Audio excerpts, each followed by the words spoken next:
Nu, sveiki, draugi! Kā vienmēr trešdienās Subaru pasaule. Un tā kā tuvojās Ziemassvētki, visi mēs gaidām kaut kāds brīnums. Mēs arī esam sagatavojuši dažus brīnumus jums. Pirmais brīnums būs tas, kad mēs aplūkosim mītus un realitāti, ko runā par Subaru automobīļiem un kā ir īstenībā. Ļoti interesanti, Ainārs ir sagatavojis pat mākslīgam intelektam pajautājis jautājums. Beigās jums visiem dāvana no labo auto Subaru centra.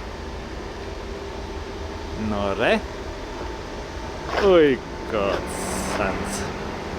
No Ainārs viss mītus ir savācis, nostājies starp Subariem un sākam mītus šķetināt.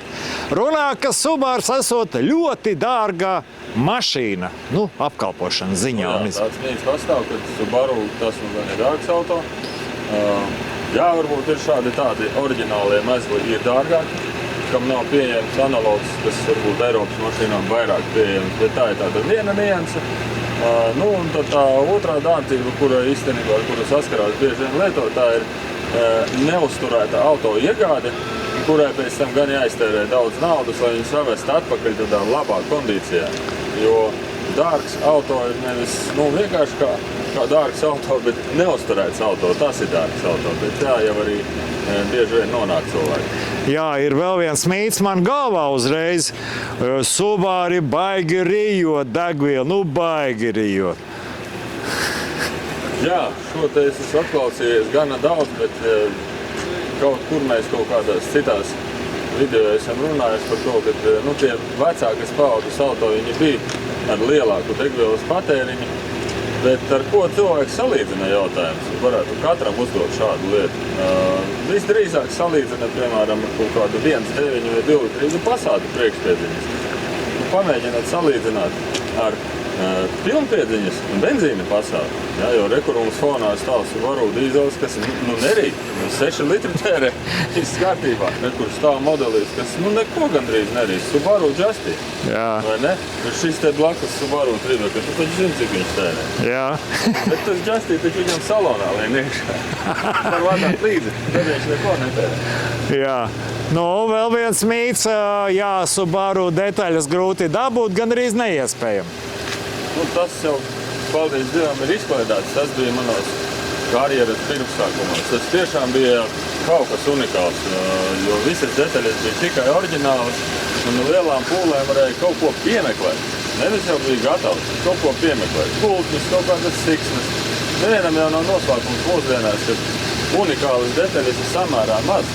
Ja, un pašas detaļas jau Subaru rūpnieci kā tāda neražo, viss tiek sūtītas. Un bieži vien tie paši gulti, siksnes un kaut kādas universālas lietas, viņas sadaras ar dažādām markām, neiet runa par modeļiem. Un tad tā cena arī uzreiz lejā, tāpēc tā dārdzība un detaļu nedabūšana, tas bija līdz kādam varbūt 2005. gadam, tālajam 5. gadam, 20 gadu atpakaļ. Tagad šķiet, ka vairs tā dārdzība vairs nav tik populāra, bet tāds mīts bija.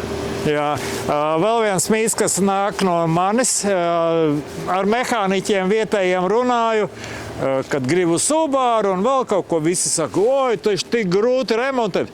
Tur taču sveces, lai nomainītu, gandrīz jāpaceļ motors vai jāizņem laukā. Jā, man ir prasījuši arī zvanījuši pa telefonu, vai cik maksā sveču maiņa? Tāds vienkārši tāds augstais jautājums. Un es nosaucam to darba izmaksas, un viņš saka, jā, būsim klāt mainīsim.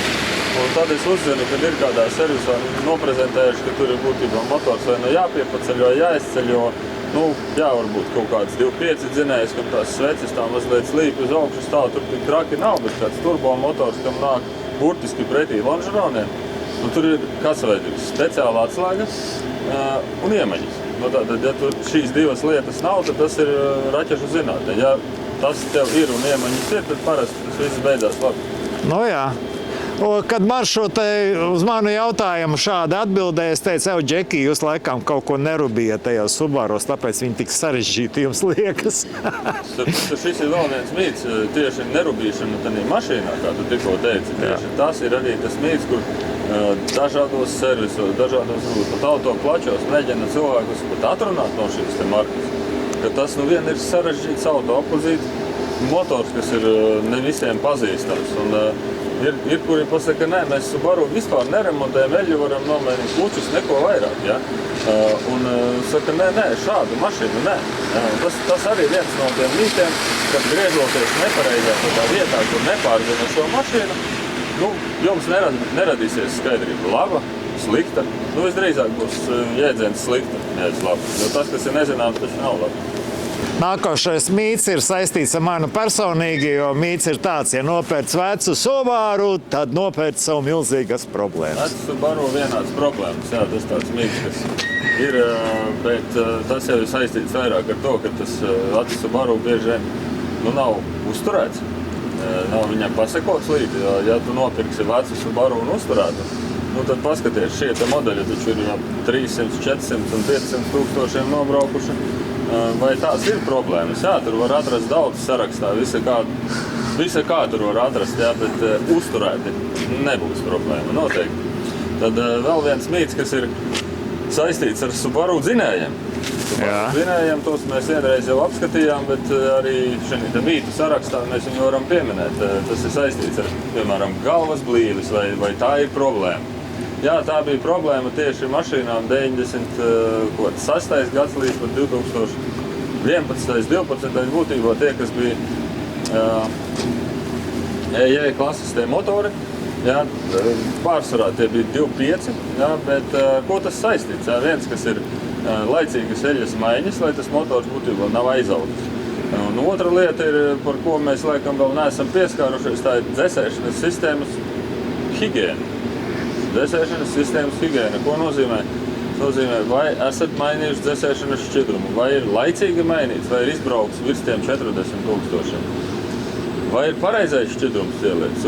Šīs visas lietas, kuras es tikko nosaucu, saistās ar to, ka dzesēšanas sistēma būtībā aizaug ar dažādiem netīrumiem vai ar nepareizu šķidruma sajaukumu veidojas tāda bieza masa, kas aizaudzē radiatoru vai nu daļēji, vai nu pilnvērtīgi. Tad tas motors īstenībā tiek nedaudz pārkarsēts. Visu laiku ikdienā brauc un mazliet tiek pārkarsēts. Tā jau arī viena problēma, kura ir no nepareizas apkopes, no nepareizas pieskatīšanas. Nevis no tā, ka tas ir tikai slikti. Jā, daudzi domā, ka Subaru ir sporta mašīna. Ar ikdienas braukšanu tur nav nekāda sakara. Jā, tas ir arī viens no mītiem, kurus cilvēki lauž nopērkot varbūt kādu citu modeli, kur šis modelis tomēr visiem atstājās ar ralliju, ar senajiem ralliju panākumiem, no kā ar Subaru tā slava par sportu. Jā, paldies Dievam, daudzas sportiskas lietas viņas tiek saglabātas arī ielas mašīnām. Bet, ja mēs paskatāmies tanī virzienā, te taču ir saskatāmas daudz dažādas mašīnas, piemēram šāds. Starp citu, es viņas arī te licis labi turās. Varbūt ne tieši šo mašīnu, bet šādu. Arī Tribeka komanda bija arī ar to gāja vārtos iekšā normāli. Jā. Tā kā tās sportiskās lietas tur var katrā modelī saskatīt, bet jāatcerās to, ka tas ir 60% un vairāk mašīnas tomēr ir forši ar viņām braukt ikdienā, nevis tikai sportā, bet var izmantot arī. Jā, man bieži uzsit asinis, ka man saka, tev tas Subars, tur priekšējais tilts ir atslēdzams vai neatslēdzams. Ja es pats nebūtu nonācis tādā situācijā, ka es biju pateicīgs Dievam, ka man Subaru ir pilnpiedziņas un es no grāva tikšu laukā, es varbūt uzdot šo jautājumu. Proti jautājums, vai pilnpiedziņa pastāvīgā ir vajadzīga? Par tām pilnpiedziņām runājot, es esmu pats sevi pieķēris pie domas par to, vai tā pilnpiedziņa ir vajadzīga. Tas ir kaut kāds 1 litrs, varbūt zem litra patēriņš liekas katru reizi, kad tu brauc ar to pilnpiedziņu, jo Subaru ir tomēr ceļš ar mehānisku ātrumkārtu. Tā ir visu laiku pilnpiedziņa, tā nav, kas pieslēdzas vai kā citādi. Automātiem mazliet savādāk, jā, tur pieslēdzās, bet arī diezgan ātri. Un tas palielina degvielas patēriņu.